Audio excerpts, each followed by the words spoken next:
Bismillahirrahmanirrahim. Dear students, Assalamu alaikum. Welcome to lecture number 28. In previous lecture, we have studied about step response of an RC circuit. In this lecture, we will talk about step response of an RL circuit. So, ये आपके पास एक RL circuit given है और इसमें आपके पास resistor R है और उसके साथ सीरीज़ में एक इंडक्टर L कनेक्टेड है और ये आपके पास वोल्टेज सोर्स Vs है एंड ये आपके पास एक स्विच है which is normally open, but when time is equal to 0 reaches switch close हो जाता है तो आपके पास सर्किट की फॉर्म ये बन जाती है। और यहाँ आप देखें आपके पास voltage source becomes Vs into mu of t और यहाँ पे जो mu of t है it is actually showing that this value is only for time greater than 0 and for time less than 0 ये आपके पास Vs 0 होगा। So our goal is to find the inductor current I as a circuit response। तो जैसे हमने step response of an RC circuit find out किया था, उसके लिए हमने डेरिवेशंस की थी और उसके लिए हमने किरचॉफ्स लॉ यूज़ किए थे। अब इस सर्किट को एनालाइज करने के लिए हम एक डायरेक्ट मेथड यूज़ करते हैं और हम डेरिवेटिव्स में नहीं जाते। So suppose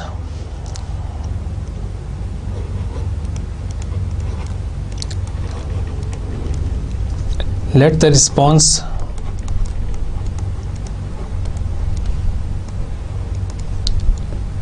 is the sum of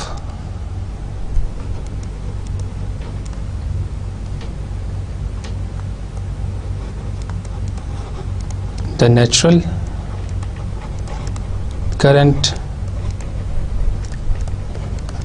and the forced current।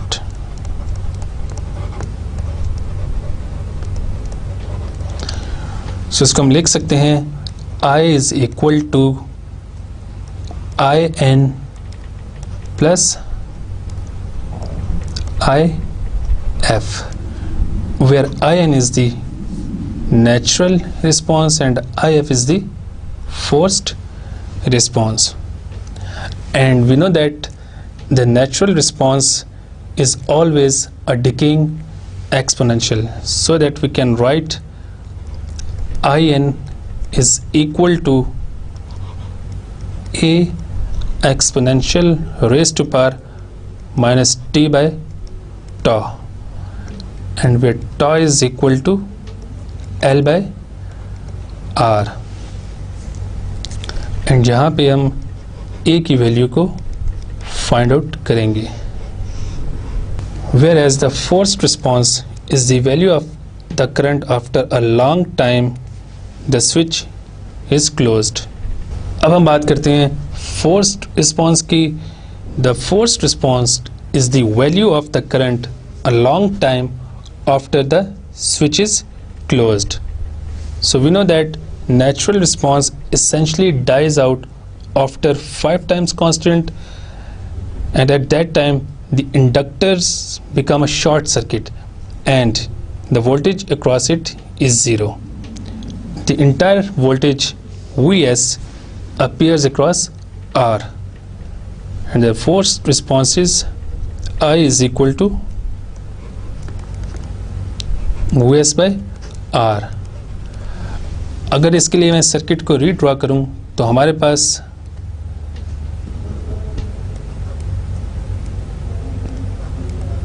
Circuit की फॉर्म ये आ जाएगी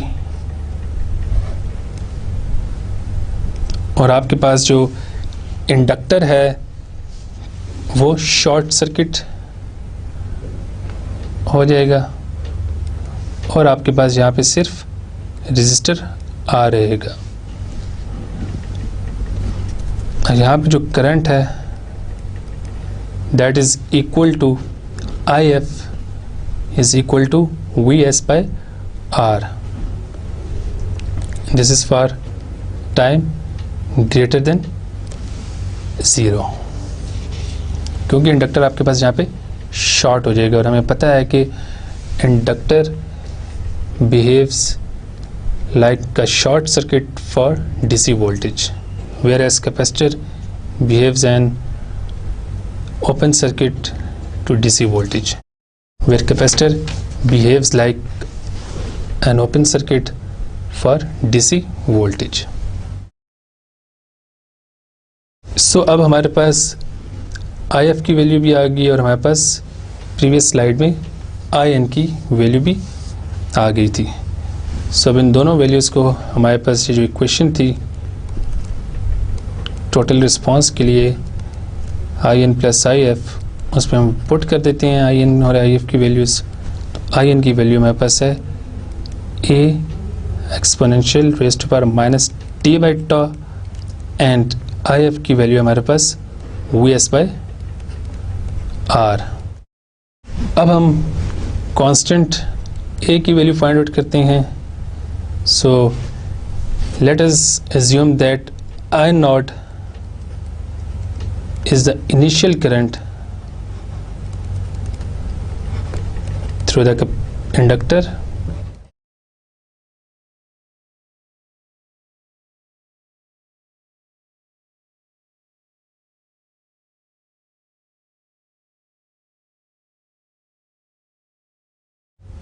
and we also know that the current through the inductor cannot change instantaneously। इस स्टेटमेंट को भी मैं यहाँ लिख देता हूँ। Current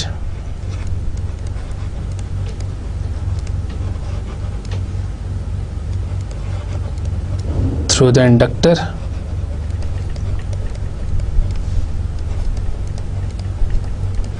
cannot change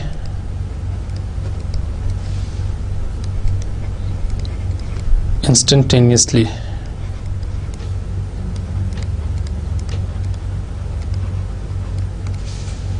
So it means कि current at 0 plus is equal to current at 0 minus, and this is equal to the initial current stored in the inductor।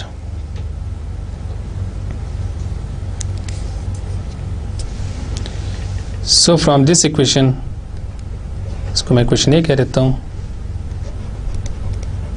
from equation 1 at t is equal to 0 हमारे पास ये बन जाएगा I naught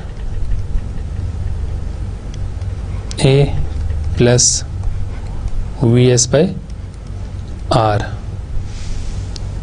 क्योंकि this is the function of time, इसको हम IFT भी लिख सकते हैं। तो जब हम t की जगह 0 पुट करेंगे तो ये आपके पास IF0 आ जाएगा और IF0 की वैल्यू हमारे पास है I नॉट। तो उस I नॉट को मैं यहाँ पुट कर देता हूँ और यहाँ पे जब हम 0 की वैल्यू पुट करेंगे तो ये 1 हो जाएगा। तो आपके पास यहाँ पे आ जाएगा I naught is equal to A plus Vs by R।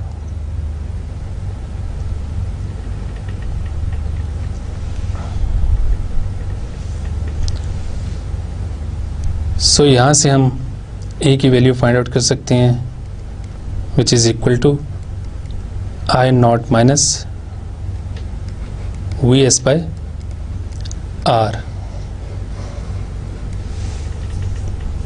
जिस वैल्यू को अगर हम इस इक्वेशन 1 में पुट करें तो हमारे पास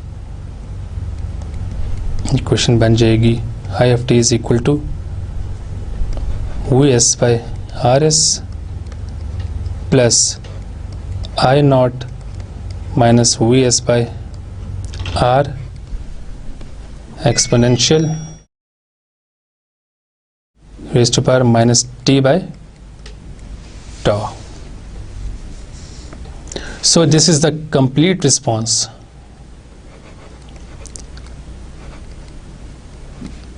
of RL सर्किट।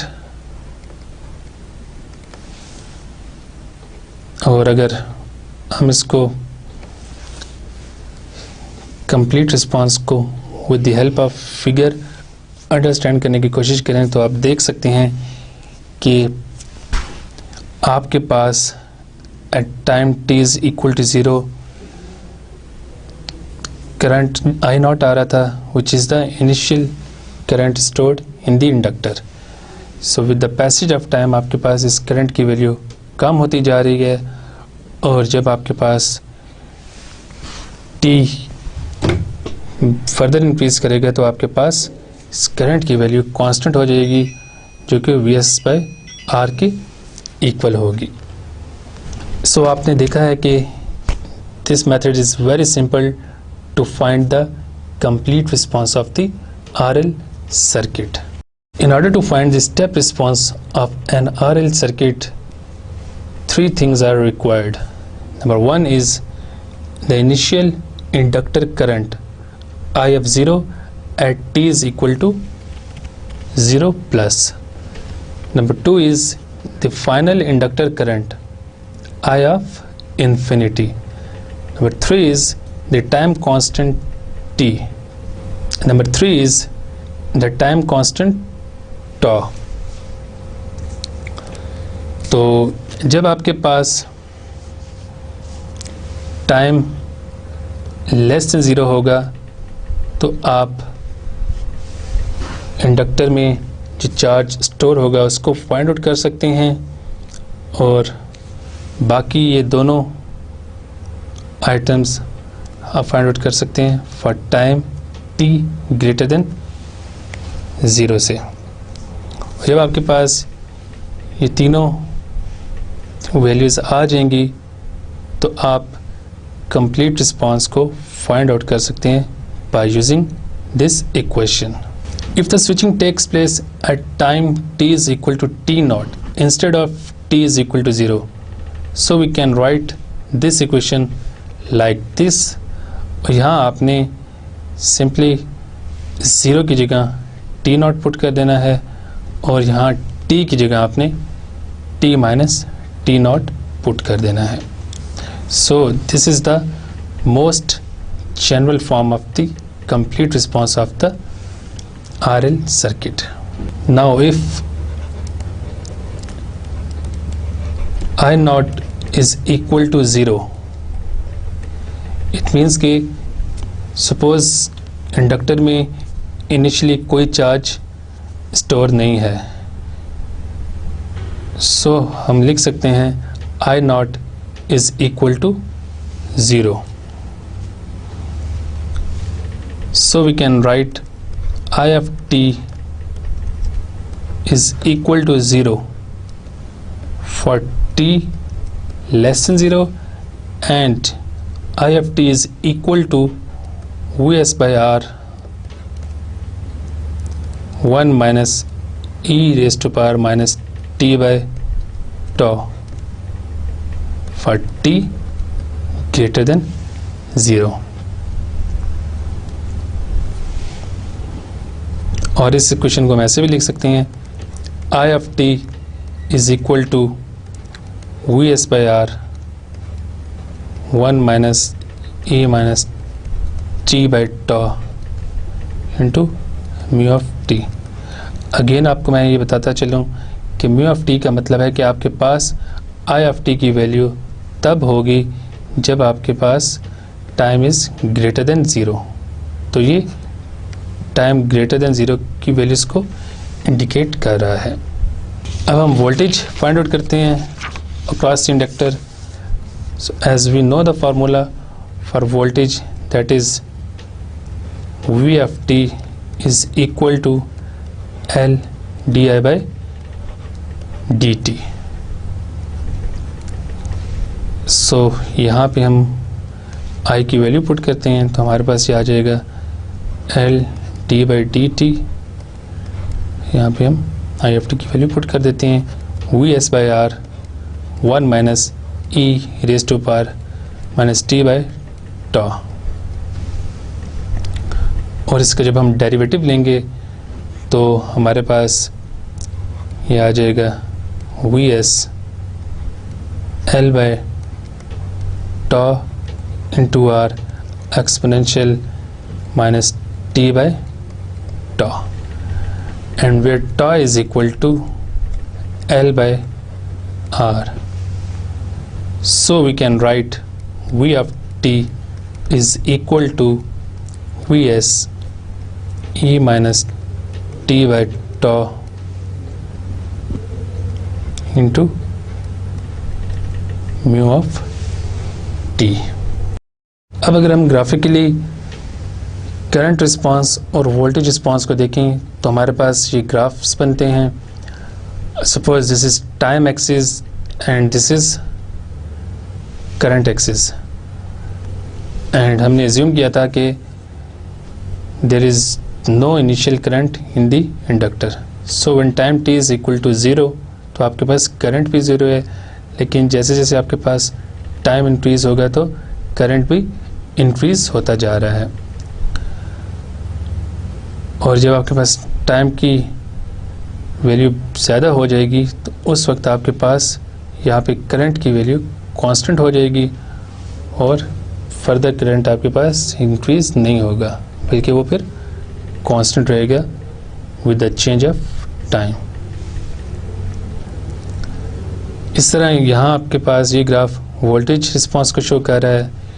इनिशियली आपके पास जब टाइम 0 था तो आपके पास इंडक्टर के क्रॉस वोल्टेज Vs थी, और जैसे जैसे टाइम इंक्रीज होता जा रहा है वोल्टेज डिक्रीज होती जा रही है, एंड आफ्टर लॉन्ग टाइम आपके पास वोल्टेज अक्रॉस द इंडक्टर 0 हो जाएगी. और जैसे कि हमें पता है कि voltage behaves like an short circuit.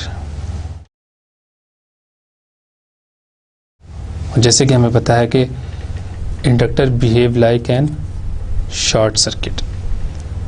So इस स्लाइड में हम ग्राफिकली देखते हैं करंट रिस्पांस को और वोल्टेज रिस्पांस को, और यहाँ पे हमने ये एज्यूम किया हुआ है कि there is no initial current in the inductor. So when time t is equal to 0 तो आपके पास यहाँ करंट की वैल्यू 0 है, और जैसे जैसे t की वैल्यू आप इंक्रीज़ कर रहे हैं आपके पास करंट की वैल्यू भी इंक्रीज़ होती जा रही है, एंड आफ्टर सम टाइम आपके पास करंट की वैल्यू कांस्टेंट हो जाएगी और वो फर्दर इंक्रीज़ नहीं होगी. तो उस वक्त जब करंट की वैल्यू कांस्टेंट हो जाएगी तो उसकी वैल्यू इक्वल होगी Vs बाई R के. इसी तरह this figure shows the voltage response of the RL circuit. तो जब आपके पास टाइम 0 है तो उस वक्त आपके पास voltage across the inductor is Vs, लेकिन जैसे जैसे टाइम इंक्रीज हो रहा है तो voltage across the inductor decrease होती जा रही है, एंड आफ्टर सम टाइम आपके पास वोल्टेज अक्रॉस द इंडक्टर 0 हो जाएगी और inductor as a short circuit behave करेगा. Now we solve some examples related to step response of an RL circuit. So example 3 is find IT in the circuit in following figure for t greater than 0. Assume that the switch has been closed for a long time. So सबसे पहले हम बात करते हैं इस time interval के लिए when t is less than 0. तो आपके पास सर्किट की नई फॉर्म कुछ इस तरह बनेगी. तो यहाँ पे क्योंकि स्विच क्लोज है तो 3 ओम रेजिस्टर बाईपास हो जाएगा और आपके पास यहाँ पे एक स्ट्रेट वायर आ जाएगी, और क्योंकि switch is closed for a long time तो आपका जो इंडक्टर है that will behave like a short circuit. तो इन दो पॉइंट्स के बीच में आपके पास इंडक्टर था तब वो शॉर्ट हो जाएगा.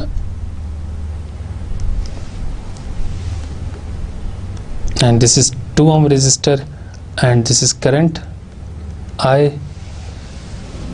सो यहाँ से हम करंट I फाइंड आउट कर सकते हैं. The current through the inductor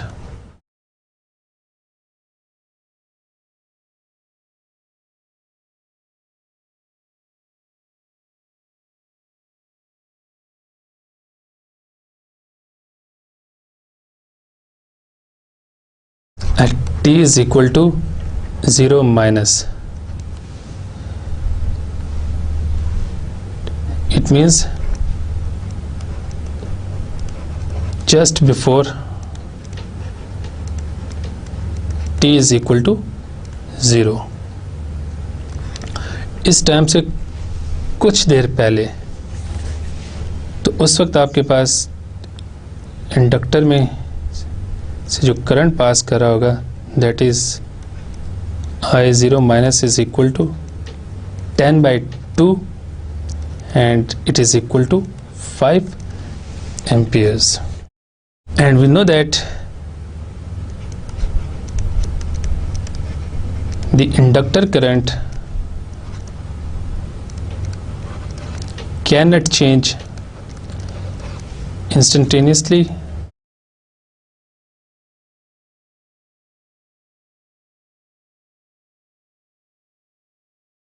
so we can write I of 0 is equal to I of 0 plus is equal to I of 0 minus, and this is equal to 5 amperes. So जब आपके पास time less then 0 है तो आपके पास current through the inductor 5 ampere होगा. अब हम बात करते हैं when time t is greater than 0. तो इस केस में आपके पास स्विच ओपन हो जाएगा, और जब स्विच ओपन होगा तो अब आपके पास सर्किट की फॉर्म ये बन जाएगी.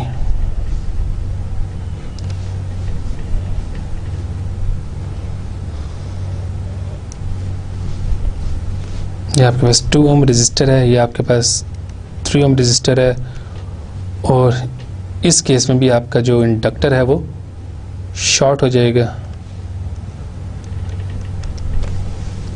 तो जो हमारे पास करंट की वैल्यू आएगी I of infinity that will be equal to 10 divided by total resistance 2 plus 3. So 10 divided by 5, और ये आपके पास करंट आ जाएगा 2 amperes. अब हम R थेवेनिन फाइंड आउट करते हैं इस सर्किट में. तो हमारे पास R थेवेनिन होगा 2 plus 3, क्योंकि दोनों सीरीज में है तो ये आपके पास बन जाएगा 5 ओम. सो यहाँ से हम टॉ की वैल्यू फाइंड आउट कर लेते हैं. Tau is equal to L/RTh. So L की वैल्यू हमारे पास है 1/3 हेनरी एंड RTh की वैल्यू हमारे पास आई है 5 ओम. सो जब आप इसको सिंप्लीफाई करेंगे तो आपके पास टॉ की वैल्यू आ जाएगी 1/15 second. So we know the formula for complete response of the RL circuit. So we write here the general form. I of t is equal to I of infinity plus I of 0 minus I of infinity exponential raised to power minus t by tau. तो I of infinity हमारे पास 2 amperes के equal है, plus I of 0 जो हमने previous slide में find out किया है that is equal to 5 minus again I of infinity की वैल्यू हम 2 पुट करते हैं, एक्सपोनेंशियल माइनस ये बन जाएगा आपके पास 15t जब आप टॉ की वैल्यू 1/15 सेकेंड पुट करेंगे. जब इसको हम फर्दर सिंप्लीफाई करेंगे तो ये आपके पास बन जाएगा 2 + 3 epsilon minus 2 + 3 exponential minus 15t amperes for t greater than 0. सो ये हमारे पास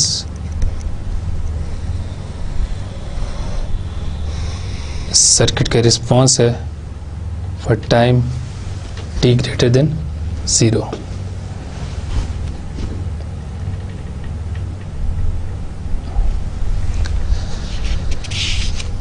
example 4, at t is equal to 0, switch 1 in the following circuit is closed and switch 2 is closed 4 seconds later. Find I of t for t greater than 0.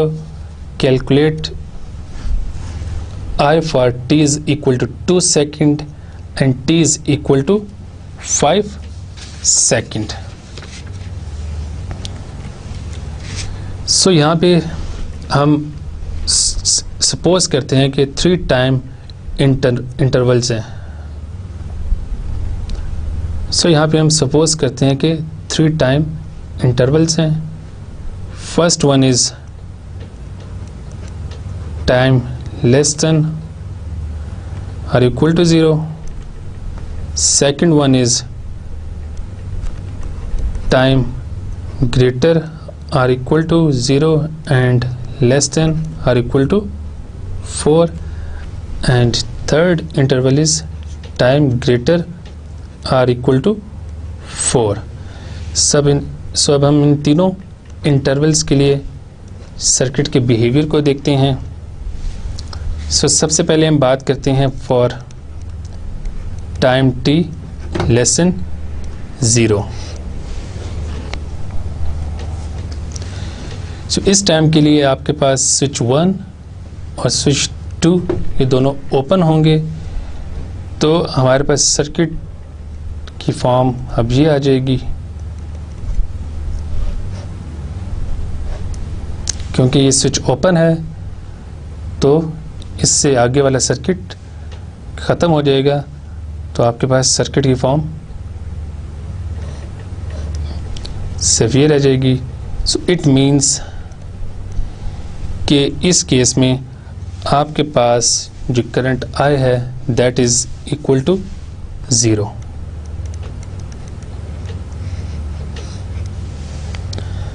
And we know that the inductor current can not change instantaneously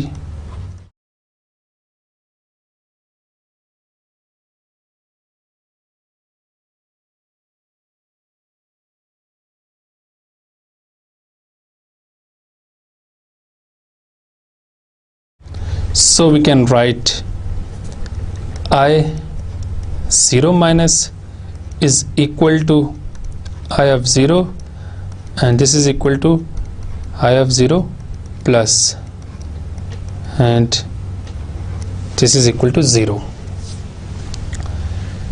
So हमारे पास for time t less than 0 के लिए current through the inductor is 0। अब हम बात करते हैं time interval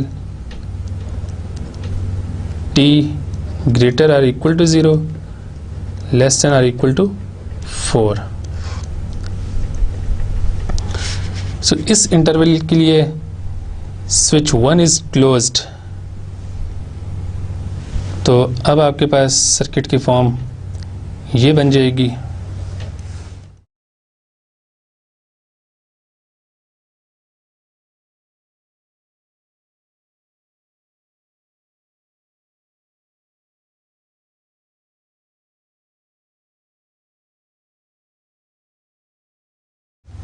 ये आपके पास 4 ओम रेजिस्टर है और ये आपके पास 6 ओम रेजिस्टर है और ये आपके पास यहाँ पे इंडक्टर था जो कि शॉर्ट हो जाएगा for DC voltage 40 volts.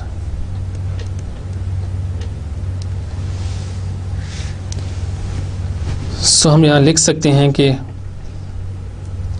I of infinity basically shows the current at steady state। So after long time जब आप वोल्टेज अप्लाई करते हैं तो inductor as a short circuit behave करता है। तो आपके पास आई इन्फिनिटी की वैल्यू आ जाएगी 40 डिवाइडेड बाय 4 + 6, और ये आपके पास बन जाएगा 4 एम्पियर्स के इक्वल। अब इस सर्किट में हम आर थेवेनिन फाइंड आउट करते हैं। आर थेवेनिन फाइंड आउट करने के लिए हम क्या करते हैं कि हम इस वोल्टेज सोर्स को शॉर्ट कर देते हैं, और जो आपके पास इंडक्टर था वो एज अ लोड बिहेव कर रहा है तो उसको रिमूव कर देते हैं। तो आपके पास आर थेवेनिन आ जाएगा 4 ओम प्लस 6 ओम्स के इक्वल। तो इन दोनों को आप ऐड कर लें तो आपके पास आर थेवेनिन की वैल्यू आ जाएगी 10 ओम। अब यहाँ से हम टॉ की वैल्यू फाइंड आउट कर लेते हैं। Tau is equal to L by RTH। So L की वैल्यू हमें गिवन है 5 हेनरी एंड RTH की वैल्यू हमने फाइंड आउट की है 10 ओम्स। तो ये हमारे पास आ जाएगा 1/2 सेकंड के इक्वल। सो अब हम कंप्लीट रिस्पॉन्स की जनरल फॉर्म लिखते हैं, which is I of t is equal to I of infinity plus I of 0 minus I of infinity into exponential raised to power minus t by tau। तो I of infinity की value हमारे पास 4 ampere है, तो हम यहाँ put कर देते हैं, प्लस I of 0 की वैल्यू हमारे पास 0 आई थी, वो यहाँ हम पुट कर देते हैं, minus again I of infinity की वैल्यू हम 4 पुट कर देते हैं, इंटू एक्सपोनेंशियल माइनस टॉ की वैल्यू 1/2 सेकेंड है, तो ये आपके पास बन जाएगा -2t, और इसको जब आप सिंप्लीफाई करेंगे तो ये आपके पास आ जाएगा 4 into 1 minus epsilon minus exponential minus 2t amperes, and this is the value of current for time interval t greater or equal to 0 and t less than or equal to 4।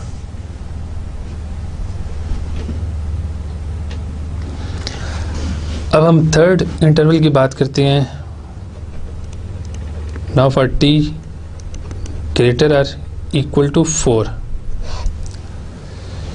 So इस interval के लिए जो switch 2 है वो भी close हो जाएगा, और अब 10 वोल्ट्स का जो सोर्स लगा हुआ है यहाँ पे उसका इफेक्ट भी आएगा।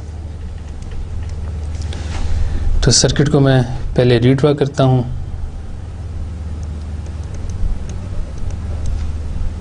अब इस टाइम के लिए आपके दोनों स्विचेस क्लोज्ड हैं।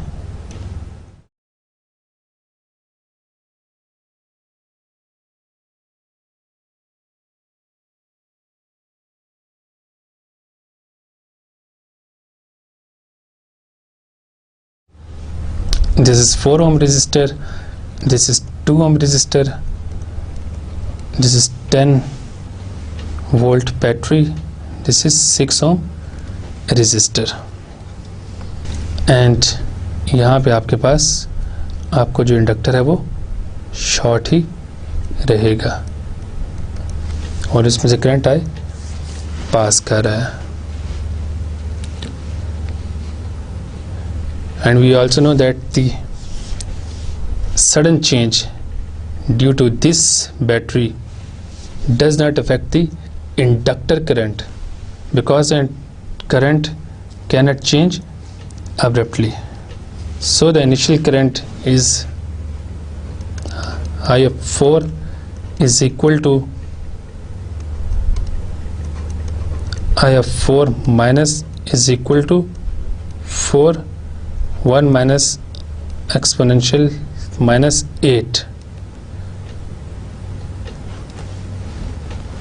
आपके पास जो IF_t के लिए क्वेश्चन आई थी उसमें हमने अब इस केस में t की जगह 4 पुट किया है, तो आपके पास यहाँ पे ये -8 बन जाएगा and this is approximately equal to 4 Ampere's.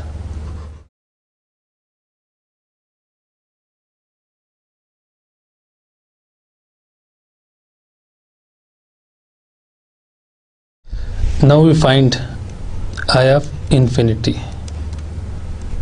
क्या है IF∞? क्या होगा? तो इसके लिए हम एज्यूम करते हैं कि पॉइंट P पे वोल्टेज V है। सो बाय KCL अगर पहले हम करंट की डायरेक्शन ले लेते हैं, सो अगर हम KCL नोड P पे अप्लाई करें तो हमारे पास एक क्वेश्चन बनेगी 40 minus V/4 plus 10 minus V/4 is equal to V/6। तो आपके पास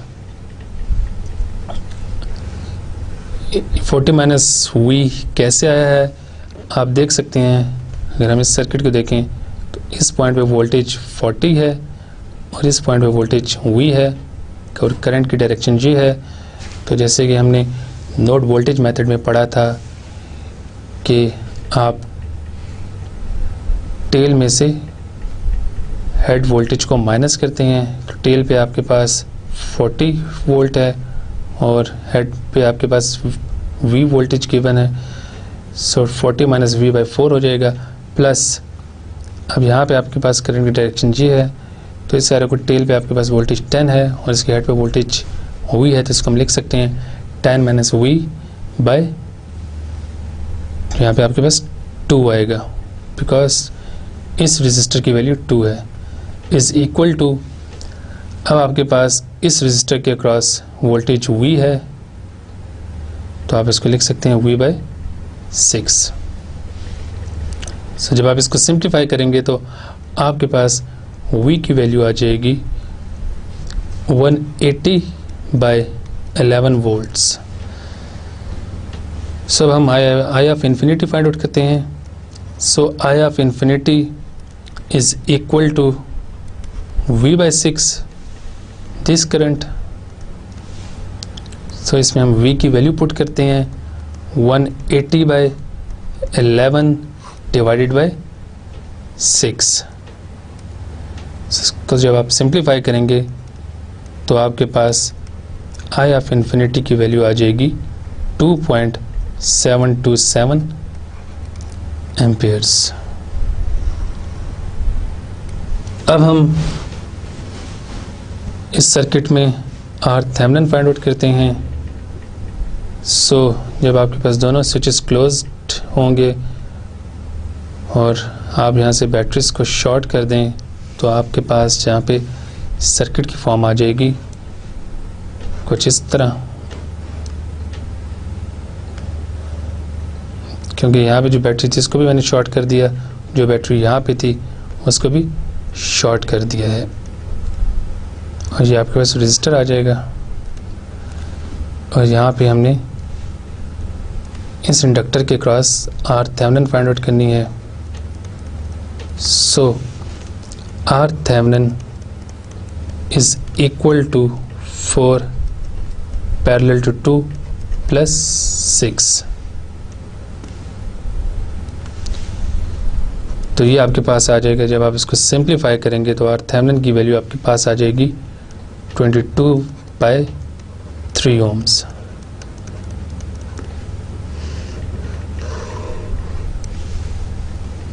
तो यहाँ से अब हम टॉ की वैल्यू फाइंड आउट कर सकते हैं।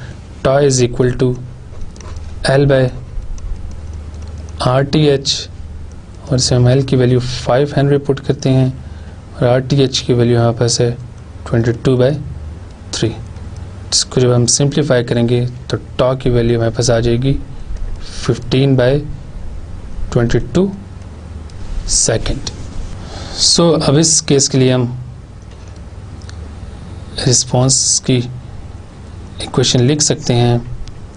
I of infinity is equal to I of infinity plus I of 4 minus I of infinity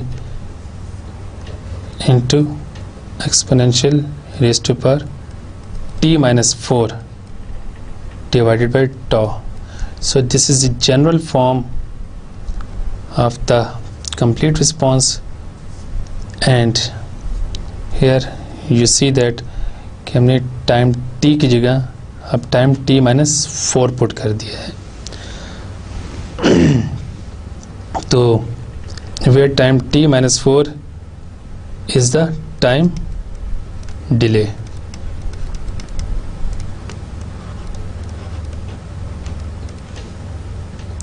So we can write I of t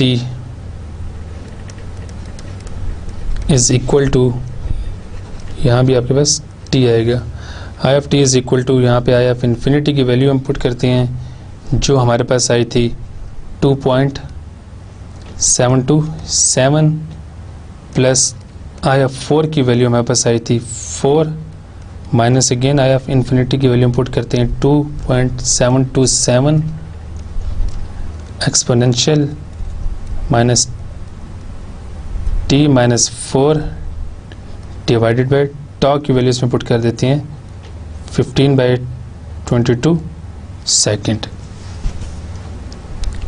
तो इसको जब आप सिंप्लीफाई करेंगे तो ये आ जाएगा आपके पास 2.727 plus 1.273 exponential minus 1.4667 t minus 4।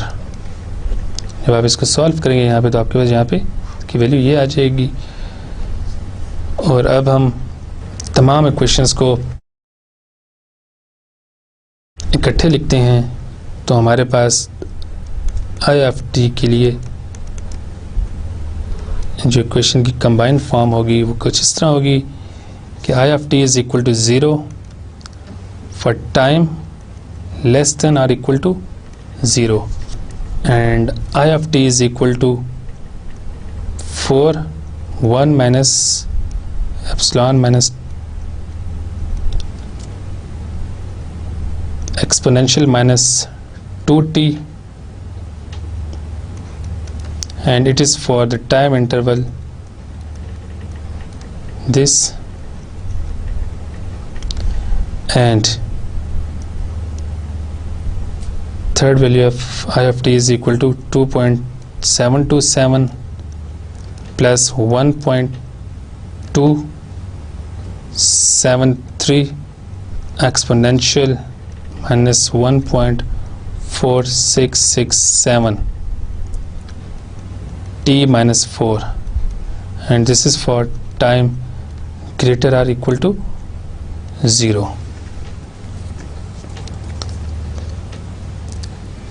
तो ये आपके पास इंडक्टर करंट आ गया है for all the time intervals. और जब आप time t is equal to 0 पे इस रिस्पॉन्स को चेक करेंगे तो आपके पास I ऑफ 2 की वैल्यू आ जाएगी 3.93 एम्पेयर्स, एंड जब time t is equal to 5 पे चेक करेंगे तो आपके पास करंट की वैल्यू आएगी 3.02 एम्पेयर्स। तो जब आप यहाँ पे जो टाइम t इज इक्वल 2 है उस टाइम को यहाँ पुट करेंगे इस इक्वेशन में तो आपके पास ये आ जाएगा 3.93 एम्पेयर्स के इक्वल, और जब आप time t is equal to 5 को इस इक्वेशन में पुट करेंगे तो आपके पास करंट की वैल्यू आ जाएगी 3.02 एम्पेयर्स। अब यहाँ पे एक इम्पॉर्टेंट चीज़ नोट करने के लिए है कि जब आपके पास टाइम 2 था तो आपने उस टाइम को यहाँ पुट किया था और करंट की वैल्यू फाइंड आउट की थी। इसकी रीज़न ये है कि आपके पास ये जो रिस्पॉन्स आया था that is for this interval, और आपके पास क्योंकि टाइम 2 है which is greater than 0 and less than 4, तो इसलिए हमने इस इक्वेशन को यूज़ करके ये करंट फाइंड आउट किया है।